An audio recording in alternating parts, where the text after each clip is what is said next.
जय हिंद प्यारे बच्चों और साथियों। आज हमारा टॉपिक है सीधी कार्रवाई दिवस, डायरेक्ट एक्शन डे। सीधी सीधी ही बात करनी है। कभी कभी सीधी सीधी बात थोड़ी कड़वी होती है और कभी कभी सीधी सीधी बात बहुत अच्छी होती है। हो सकता है सामने वाले को थोड़ा सा बुरा लगे, थोड़ा तकलीफ़ हो, लेकिन इससे दो चीज़ें होती हैं, या तो अपना हित साधन हो जाएगा या स्वार्थ सिद्धि हो जाएगी। ये सामने वाला समझ जाएगा हमारे बारे में।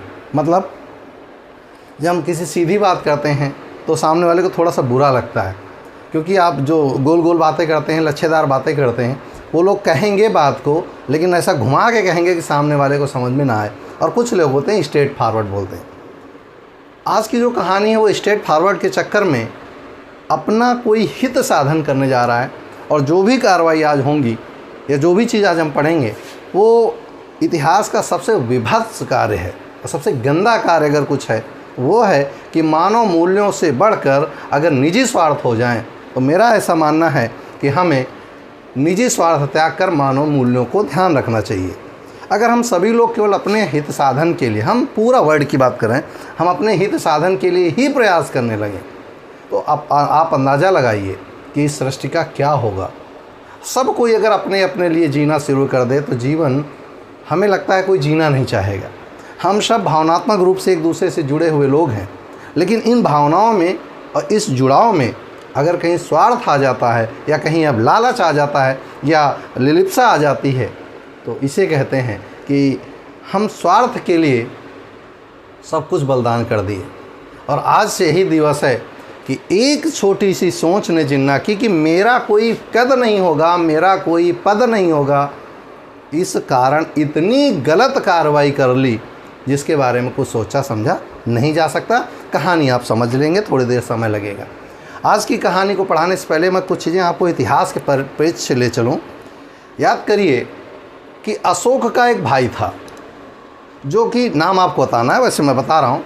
अशोक का एक भाई था जो चाह रहा था कि कैसे भी करके अशोक को अपदस्थ कर दिया जाए और स्वयं पद पर बैठ जाया जाए। और उसके लिए उसने अपने ही पिता को नुकसान पहुंचाना चाहा था, अपने ही राज्य को नुकसान पहुंचा, अपने भाई को नुकसान पहुंचाना चाहा था। याद करिए। दूसरी कहानी चंद्रगुप्त मौर्य के समय आप याद करिए। चंद्रगुप्त मौर्य के समय जो कुछ भी रचनाएं आसपास क्रिएट हो रही थी, उसमें कोई एक व्यक्ति, चाहे बिंबिसार हो, चाहे वो जो भी लोग हों, वो सारे लोग अपने हित साधन के लिए ये भूल जा रहे थे कि हम इस समाज के प्रतिपालक हैं। और जब आप किसी एक समाज विशेष का, किसी एक जात विशेष का, किसी एक संप्रदाय विशेष का प्रतिनिधित्व करते हैं, तो आपकी जिम्मेदारियां भी बढ़ जाती हैं। घर में जो गार्जियन होता है वो कभी कभी अपने लिए नहीं जी पाता, दूसरे के लिए जी जाता है। वो कभी कभी अपने लिए कम ही कर लेता है, लेकिन अपने परिवार के लिए अच्छा सोचता है, क्योंकि उसके ऊपर लाइबिलिटीज़ दी जाती हैं कि आपको ऐसा करना है। जिन्ना साहब के साथ यही था कि उनको लाइबिलिटी मुस्लिमों ने खुद दी थी कि आप हमारे लिए बेहतर सोचेंगे, लेकिन उन्होंने मुस्लिमों के लिए बेहतर नहीं सोचा, उन्होंने अपने लिए बेहतर सोचा। जो भी बहुत प्रकांड विद्वान हों, मुस्लिम लीग के बड़े समर्थक हों, मुझे एक साक्ष्य इतिहास में दिखा दीजिएगा जहां मुस्लिम लीग ने 1916 के बाद कभी भी, अब बल्कि मैं एक और कहूँ 1924 के बाद, 24 के बाद तो गारंटी के साथ कभी भी भारत की बात नहीं की। जब भी बात की, मुस्लिम की बात की। मैं कुछ इतिहास में पीछे जाऊं अगर, तो एक चीज़ दिखाई दे कि औरंगजेब की मृत्यु के बाद 1707 के बाद आप ईमानदारी से बताइएगा कहाँ मुस्लिम और हिंदुओं के दंगे हुए। ईमानदारी से 1707 से लेकर 1924 तक, इवन दैट 1905 तक ही ले लीजिए, कहाँ मुस्लिम हिंदुओं के दंगे हुए? कहीं नहीं हुए, क्योंकि हम दंगे चाहते ही नहीं थे। हम तो चाहते ये थे कि हम सौहार्द रूप से रह रहे थे। अगर ऐसा नहीं होता, बेगम हजरत महल अपने छोटे से बच्चे को रख कर इतना बड़ा काम नहीं करती।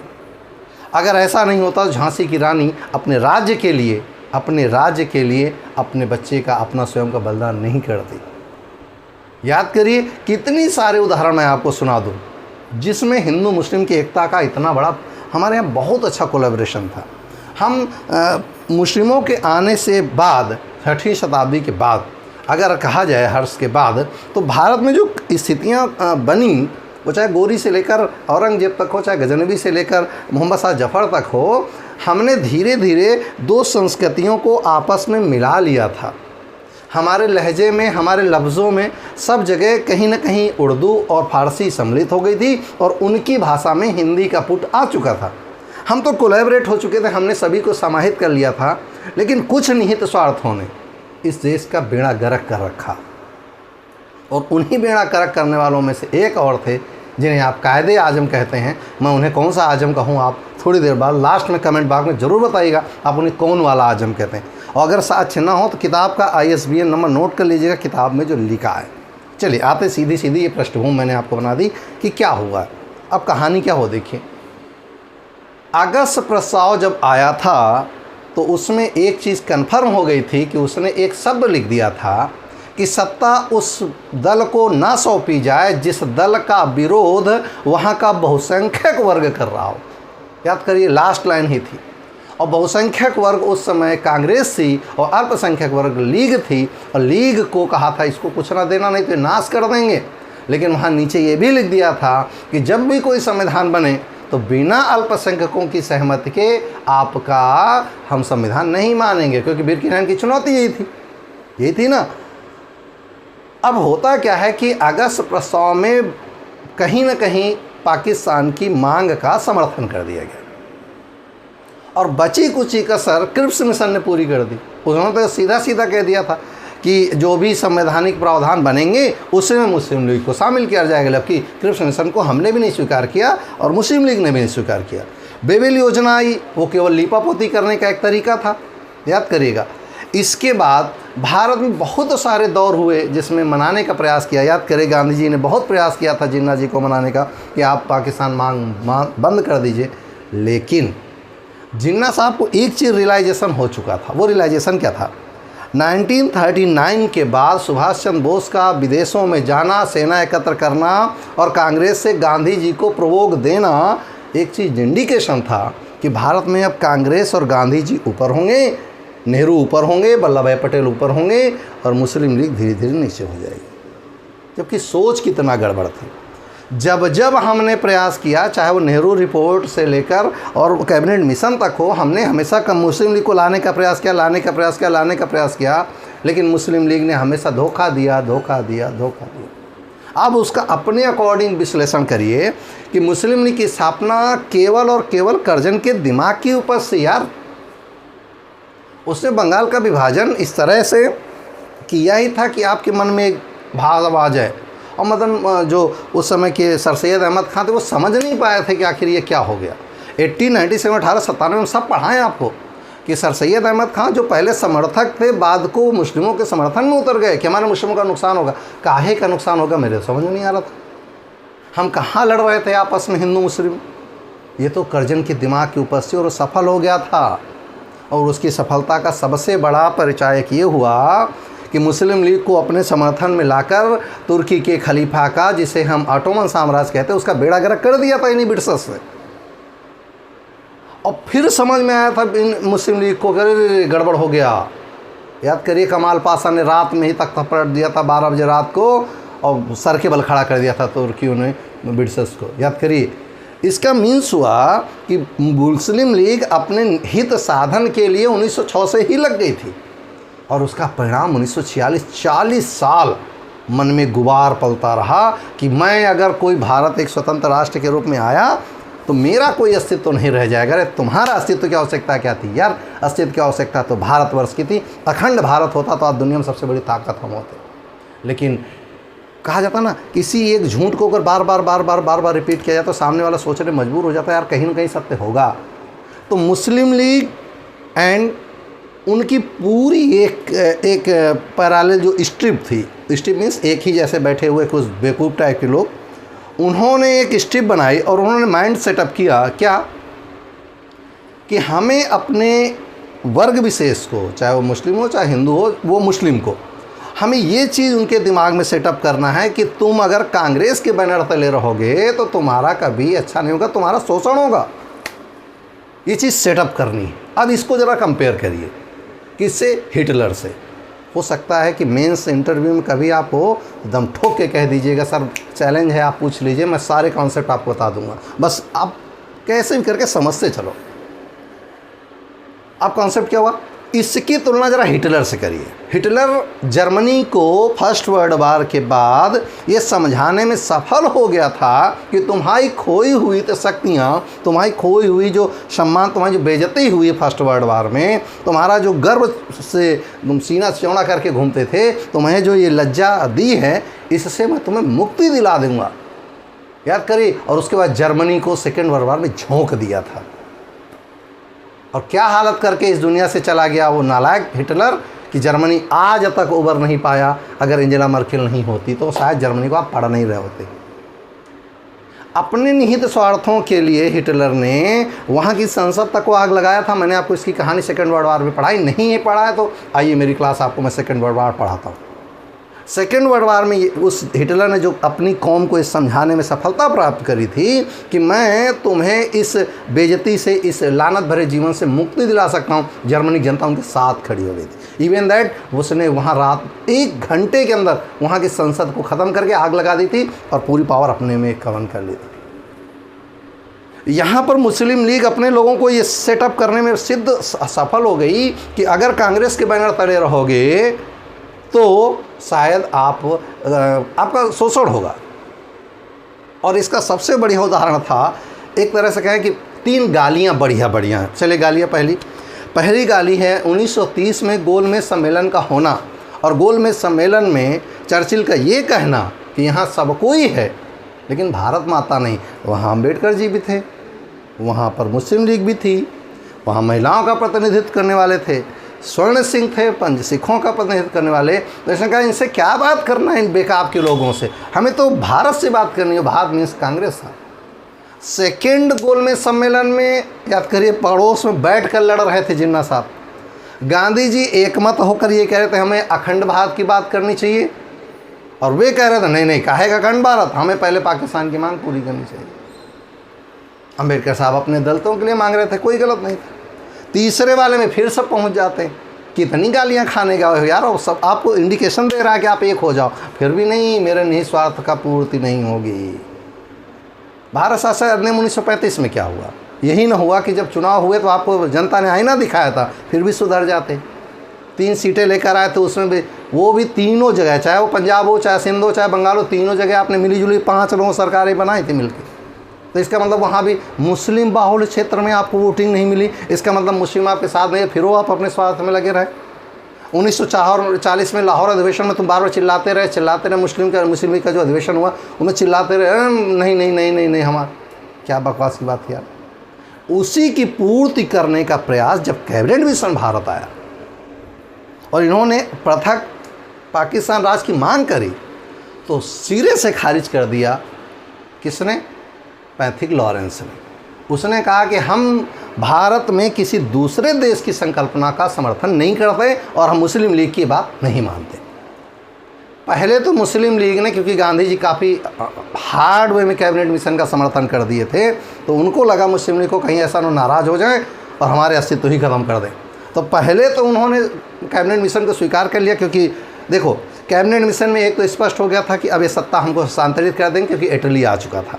तो कांग्रेसियों ने तुरंत सपोर्ट किया, हाँ ठीक हम तैयार हैं। मुस्लिम लीग ने विरोध किया क्योंकि उसमें पाकिस्तान की मांग कहीं था, लेकिन उन्होंने पूर्वी और पश्चिमी मुस्लिम बाहुल्य क्षेत्रों को अलग कर दिया।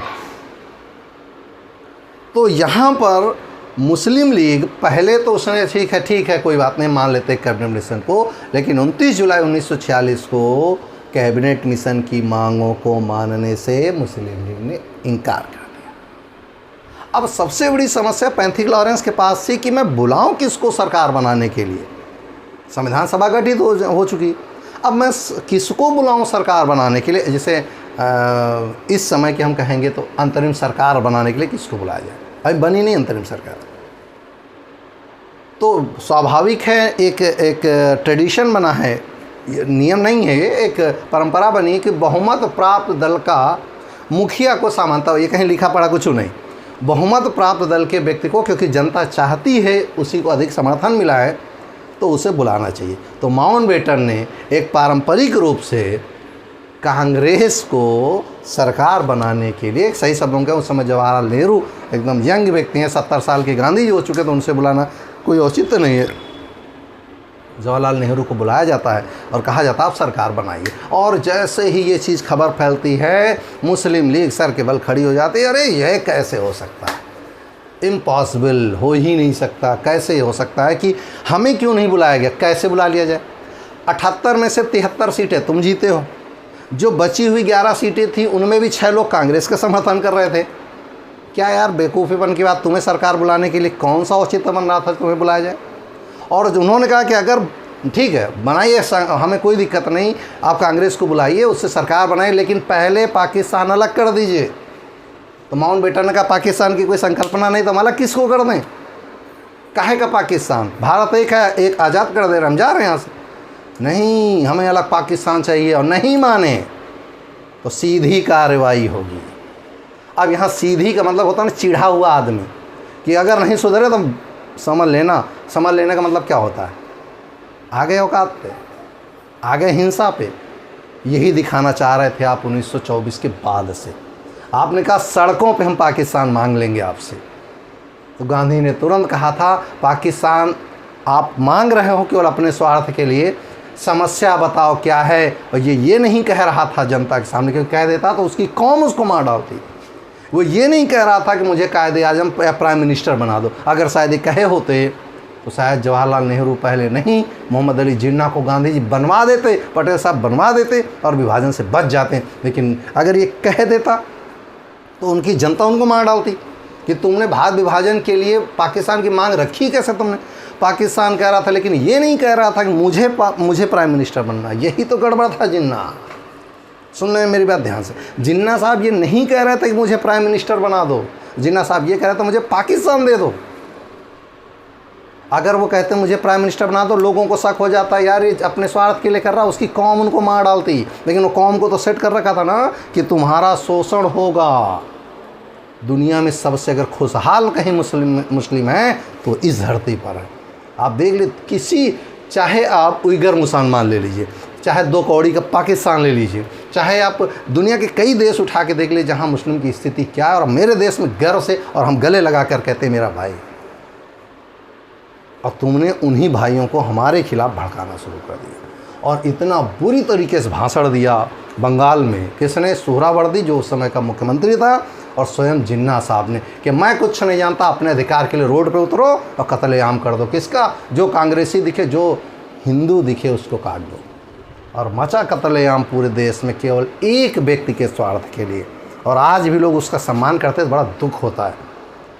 तुम क्यों नहीं कह रहे थे खुले कि मुझे ये चीज़ कहनी चाहिए थे ना कि मुझे प्राइम मिनिस्टर बना दो, मैं पाकिस्तान की मांग नहीं मानता।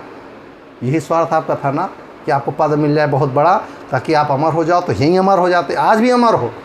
आदमी 2 तरह से अमर होता है, एक अच्छे काम कर कर उदाहरण दिया जाता है, और एक गरिया के काम दिया जाता है, नालायक ने बहुत बुरा। आपको गर्व से कह रहे होते कि जिन्ना साहब ने, ठीक है उस समय जिन्ना साहब का जो कद था वो छोटा था, लेकिन एक वर्ग विशेष का प्रतिनिधित्व कर रहे थे, तो भारतीय कांग्रेस ने उनका समर्थन करके उन्हें पद दे दिया, और कांग्रेस फिर हाईलाइट हो जाती और मोहम्मद अली जिन्ना कायदे आजम बन जाते या प्राइम मिनिस्टर बन जाते। क्या बुरा था इस पर, लेकिन ये कह नहीं सकते थे।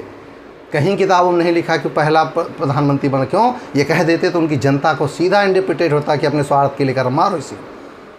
Yes, that is a basic reason कि जिन्ना जी ने नहीं कहा कि मुझे PM बनना। चलिए एनीवे, अब कहानी क्या शुरू होती है जरा जल्दी देखिए। कहानी है 16 अगस्त 1946 की। सीधी कार्रवाई दिवस की घोषणा कर दी जाती है और ये कहा जाता है कि अब इनको अब केवल और केवल सड़कों पर मुझे खून बहाना है, और इसी के रास्ते मुझे पाकिस्तान चाहिए।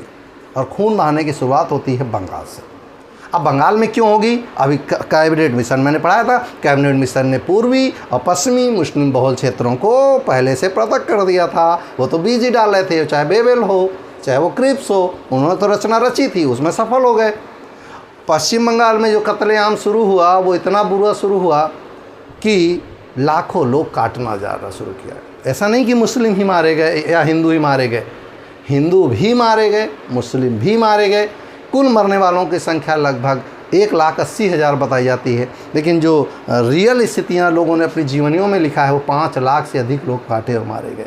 5 लाख लोग काटे और मारे गए। ये था जिन्ना जी के स्वार्थ का परिणाम। भारत में चारों ओर विभत्स कार्य होना शुरू हो गए। वो कैसे हुए ज़रा आप कहानी के रूप में जल्दी से देख लीजिए और मैं आपको जल्दी से लेकर आता हूँ। 12 अगस्त 1946 को सबसे ज़्यादा सीटें जीती, इसलिए नेहरू को सरकार बनाने का निमंत्रण दिया गया। सांप्रदायिकता का बीजारोपण 16-17 अगस्त को बंगाल से होता है और फिर ये आग फैलना शुरू होती है पूरे भारत में। बंगाल से आग जलती है बॉम्बे में। 1 सितंबर 1946 को बम्बई में सांप्रदायिक दंगे हो जाते हैं। और ये दंगे होते कैसे हैं, एक स्पष्ट समझ लीजिए। हम वहाँ के, मान लीजिए बंगाल की बात करते हैं या हम बॉम्बे की बात करते हैं, उस वर्ग का कोई एक व्यक्ति मुखिया बन जा रहा था और वो भड़का रहा था कि हिंदुओं ने मिलकर कांग्रेस बनाई है, इसलिए कांग्रेस का प्रतिनिधित्व करने के लिए इन्हीं लोगों ने भेजा है, यानी ये सब मिलकर हमको आगे बढ़ने नहीं दे रहे या हमारे हितों को संतुष्ट नहीं कर रहे, यही दुष्ट हैं और जनता के ऊपर आक्रमण। बंगाल के बाद आता है कहाँ, बॉम्बे में 10 अक्टूबर को पूर्वी बंगाल के नोवाखली में आग लग जाती है। इतना भयंकर, सबसे बुरा अगर कहीं हुआ तो नोवाखली और टिप्पड़ा में आते हैं। उसके बाद 25 अक्टूबर को बिहार में सांप्रदायिक दंगे भड़कते हैं। नवंबर में संयुक्त प्रांत यानी अपना जो उत्तराखंड है वहाँ का एक ज़िला था गढ़मुक्तेश्वर, वहाँ पर सांप्रदायिक दंगे भड़क जाते हैं। साथ ही मार्च 1947 में पंजाब तक ही आग लग जाती है। यह कहें कि पूरा उत्तरी भारत आग में जलने लगता है सांप्रदायिक दंगों में। और एक किताब में लिखा दिखा देना, मैं चैलेंज कर रहा हूँ कि जिन्ना को 1 लाठी लगी, किसी बड़े नेता का कहीं कुछ नहीं हुआ, मरी सामान्य जनता, क्योंकि उसको भड़काना बहुत आसान है। मैं यहाँ इस मंच से खड़े होकर एक 10-20 भाषण हिंदुओं के खिलाफ, कुछ मुस्लिमों के खिलाफ लंबी लंबी झूठे बातें बोलकर मैं आपकी भावनाओं को ठेस पहुँचाऊँ, उसके बाद फिर आप लड़ें और ये जान ही न पाएँ कि सामने वाला व्यक्ति सही कह रहा है या गलत कह रहा है। अपने विवेक का यूज करो, नहीं करते आप यूज़। जब भी आप यूट्यूब पे, व्हाट्सएप पे 4 पोस्टें पढ़ लेते हो, फिर ऐसे माहें करने में मार डालूँगा। अरे बेहुदा अपना दिमाग ईश्वर ने, अल्लाह ने आपको दिया, यूज़ कर ले कि वो क्यों लिखी गई, क्या उद्देश्य है उनका, वो सब प्रोजेक्टेड होती हैं। और उनको देखकर 25 ठो वीडियो व्हाट्सएप पे डाल दीजिए, ट्विटर पे डाल दीजिए, फेसबुक पे डाल दीजिए और फिर देखिए घर में एसी रूम में बैठकर दंगे कैसे होते।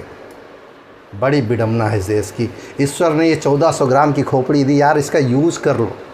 ये सारे लोग प्रोजेक्टेड होते हैं। हम आपस में ईमानदारी से बताना, जिस जगह मैं क्लास पढ़ा रहा हूँ यहाँ आसपास रहने वाले कितने मुस्लिमों से हमने कभी लड़ाई करी? कभी नहीं लड़े। क्यों लड़ेंगे यार? हमारे घर अगर आग लगती है सबसे पहले वही आता है, और उसके घर लगती है तो हम उसके घर जाते हैं सबसे पहले। ईद होती है हम उसके कहीं सेवई खाते हैं, होली होती है हमारे यहाँ रंग खेलने आते हैं। कहाँ लड़ते हैं हम? लेकिन वो प्रोजेक्टेड चीज़ें आपके दिमाग में आ जाती हैं कि नहीं उसने ऐसा कहा। अरे बेहुदा अपने दिमाग का भी यूज़ कर लें। सुहरावर्दी ने भड़काऊ भाषण दिया बंगाल में, जनता काटी जाने लगी गाजर मूली की तरह। और नोवाखली में तो हद पार कर दी गई। जितने बलात्कार 20 वर्षों में भारत में नहीं हुए, उतने बलात्कार एक रात को हुए थे। इतनी बुरी दशा में पहुंचा दिया बंगाल को, इतनी बुरी दशा पहुंचा दिया कि मानवता चीख रही थी, लेकिन उसका बचाने वाला कोई नहीं था। ना कांग्रेस का कोई नेता बड़ा सामने आने को तैयार था, क्योंकि सबको अपनी जान प्यारी थी। और मुस्लिम लीग के बड़े लीडर सब बैठे हैदराबाद हाउस में। क्यों? जनता कर रही, मुझे क्या करना, मुझे तो पीएम बनना है यार, मुझे क्या ज़रूरत है। और उसकी शुरुआत करी सुहरावर्दी ने। एक भाषण दिया, 40-45 लोगों की भाषण दिया मुस्लिम जनता को, और इतना भड़का दिया, इतना भड़का दिया कि मुझे नहीं लगता है कि, अच्छा एक चीज़ समझ लीजिए, उस समय लियाकत अली, अरुणा आसफ़ अली, जिन्ना साहब और 3-4 और मुस्लिम को मैं नहीं जानता, इनके अलावा कोई अच्छी डिग्री पढ़ा लिखा कोई था ही नहीं। तो जैसा चाहते वैसी जनता को मोड़। आज तो यार पढ़े लिखे हो, आज तो अच्छी डिग्री लेके बैठे हो, आज तो विवेक लगाओ कौन सही है कौन गलत है। लेकिन आप आज भी अंधों की तरह उसी दौड़ में शामिल हो रहे हो। आज तो विवेक की यूज करो कि कौन सत्य है कौन असत्य है। आप किसी को गाली दीजिए, कोई समस्या नहीं, लेकिन एक बार अपने विवेक का तो यूज करिए। सुहरावर्दी सही बोल रहा था, गलत बोल रहा था, वहाँ की जनता नहीं हम मानते हैं कि उस समय बरगला दिया गया, लेकिन आपको विवेक तो यूज़ करना चाहिए कि वही कांग्रेस कल आपके लिए लड़ रही थी। कल आप राखी दिवस मना रहे थे, उसी कांग्रेस के लोगों के साथ, उसी रविन्द्रनाथ टैगोर के साथ मना रहे थे। आज उसी समझ में मीन्स जनता को इतना बरगला दिया गया, इतना ज़्यादा उत्साहित उत्तेजित कर दिया गया कि आग लग गई। नोवाखली और टिप्पड़ा तो पूरी तरह से खाक हो गए। अब देखिए कहानी। पश्चिम बंगाल का एक छोटा सा क्षेत्र है जो वर्तमान में पूर्वी पश्चिम बंगाल में आता है। पश्चिम बंगाल, पूर्वी बंगाल दो है, पूर्वी बंगाल में बांग्लादेश, पश्चिम बंगाल माने अपना वाला, जहाँ पर जो अपना तीनों नदियों का एक संगम है। तीनों नदियाँ हम कौन कह रहे हैं? सबसे पहले तो मेघना एक नदी आपने सुना होगा, एक ब्रह्मपुत्र नदी है, ऐसे ही दामोदर नदी है, आपने सुना होगा। जितनी भी वहाँ की नदियाँ थीं उनके मुहानों के नगरों को टारगेट करके, ताकि लोगों को काटो नदी में फेंको, लोगों को काटो नदी में फेंको, नदियाँ लाल हो गईं, नदियाँ खून से सराबोर हो गईं और कोई व्यक्ति आगे आने को तैयार नहीं। अब आगे गांधी जी को आना पड़ता। 70 साल का एक बूढ़ा व्यक्ति, 70 साल आज भी बहुत बड़ी उम्र मानी जाती, जबकि आप इतने सारे मेडिकल फैसिलिटी लेकर और आप हिलते डुलते 70 साल के व्यक्ति को देखते हैं। उस समय का 70 साल का वो अर्धनंगा फकीर बिना शस्त्र के चल पड़ता है कहाँ? जहाँ पर आग लगी है दंगों की, नोआखली में। वहाँ पर के क्षेत्रों में जहाँ बहुत भीषण दंगे फैले थे कि आदमी हिंदू देखते काट दिए जाते गाजरों की तरह, गांधी जी ने बिना निहत्थे, कोई शास्त्र नहीं, कोई अस्त्र नहीं, वैसे भी जीवन में अस्त्र उठाए ही कहाँ थे उस फकीर ने, उस ईश्वर के प्रतिनिधि ने। अभी तो मैं उनको ईश्वर के प्रतिनिधि ही कहूँगा और होंगे। 1942 के बाद वो ईश्वर के प्रतिनिधि ही हैं।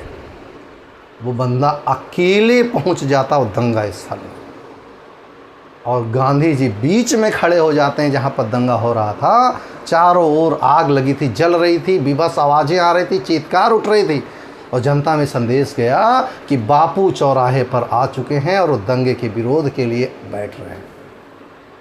इधर खड़े व्यक्ति से कहते आओ मुझे मार दो, मैं देखता हूँ कि मेरे ही लोग मुझे कैसे मार सकते हैं। सोचो, एक व्यक्ति उन्माद भरी जनता के बीच आ जाए। आज के समय में तो लोग मार डालेंगे कि बड़ा आया है, बड़ा हिंसा का वो बनने वाला, इसी को पहले निपटा दो। और गांधी जी के उस कितने कपड़े पहनते थे? एक छोटा सा नीचे और एक गमछा, कोई कपड़ा नहीं। 70 साल का एक वृद्ध व्यक्ति बीच चौराहे पर, इधर आग जल रही, इधर और बंदा खड़ा है, चारों ओर हथियार लिए लोग खड़े और वो बंदा बीच में खड़े होकर, इसे कहते हैं ईश्वर का प्रतिनिधि। चाहते तो गाजर मूली जैसे वही काट दिए जाते गांधी, लेकिन उस बंदे में दम था। हाँ, दम, एक्सेप्ट करिए, दम था। आज के समय में भीड़ में अगर लड़ाई झगड़ा होता तो आप बच के निकल जाते हो, कौन विवाद में पड़े। और वहाँ पर तो लाखों लोग, 1,80,000 लोग काट और जला दिए गए।